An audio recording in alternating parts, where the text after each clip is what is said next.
when you've got good ratings and you're 1, 2, or 3 in the ratings, there is nothing your little heart desires that they don't provide. The man who made America laugh could also make a room miserable. That's the strange divide at the center of Jackie Gleason's story. On television, he was thunderous, charming, and unforgettable, the kind of performer who seemed born to own the screen.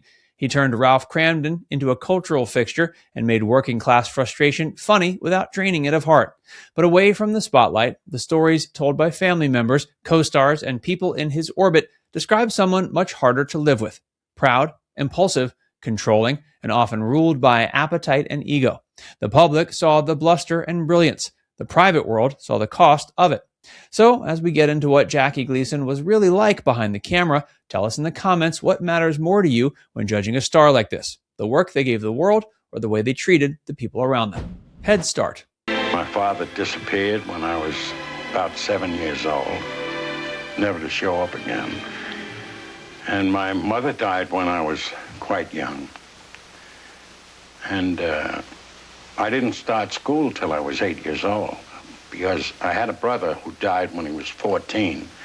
And then with my father leaving, I was the only thing left that my mother had, and she was overly attentive to me, and she didn't even want me to go to school. I was never allowed out in the street to play with the other kids. I would sit on the window and watch all the kids playing. There was never enough to eat. Jackie Gleason did not come into the world with comfort or security. He grew up in Brooklyn in a household already carrying grief, and that instability only deepened when his family life began to collapse around him. Loss arrived early, and so did the feeling that nothing solid could be counted on for long. When his father abandoned the family, it left a wound that seems to have stayed open for the rest of his life. It also meant Gleason learned young that survival depended on toughness, nerve, and the ability to keep moving. Those qualities helped build the performer, but they also hardened the man. He left school early and started chasing work wherever he could find it. At some point, he discovered that being watched felt powerful. Performing did not just offer applause, it offered escape, identity, and the chance to become bigger than the life he had been handed. Then came the loss of his mother, a tragedy that left him emotionally stranded and nearly broke. That moment seems to sit at the center of everything that followed. It's hard not to see the insecurity, appetite, and emotional chaos of the older Gleason as connected to the fear and instability of the younger one. Nightlife King. The day she died, the day we buried her, I had 36 cents. And we came back from the funeral, and we were sitting on the stoop, and the Dunnies said to me, "Well, what are you going to do?" I said, "I guess I'll go to New York." As Gleason found his way into show business, he learned how to own a room fast. He was bold, coarse, and fearless in front of an audience. The style that later made him famous was already forming in clubs where a comedian had to hit hard or disappear. He had a knack for turning mockery into entertainment. He could insult, tease, and dominate a crowd with the kind of confidence that looked effortless from the outside.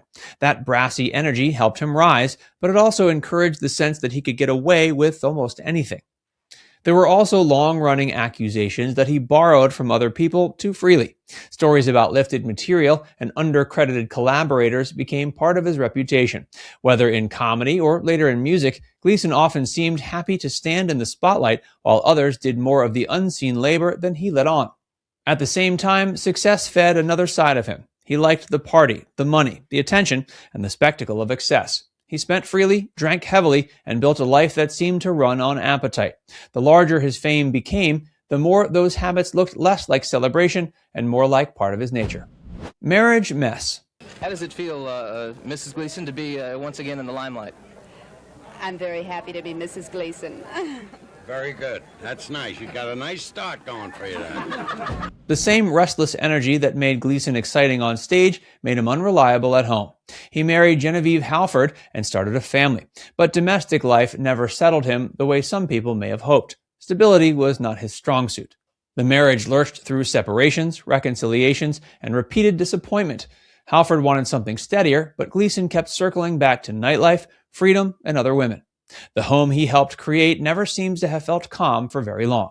One telling pattern in his life was how often romance and work blurred together. Secretaries, dancers, women in his orbit, they became part of the ongoing drama around him. He seemed drawn to whatever was immediate, exciting, and emotionally convenient, even when it meant leaving damage behind. That says a lot about what he was really like off camera. He was not simply a charming rogue with a colorful private life. He was often impulsive and self-centered, and the people closest to him usually paid the price for that. The warmth he could project in public did not always translate into steadiness or loyalty in private. Set Tyrant. By the time the Honeymooners became a sensation, Gleason had the power to shape everything around him. He trusted his instincts completely, and he expected everyone else to adjust. That made him formidable.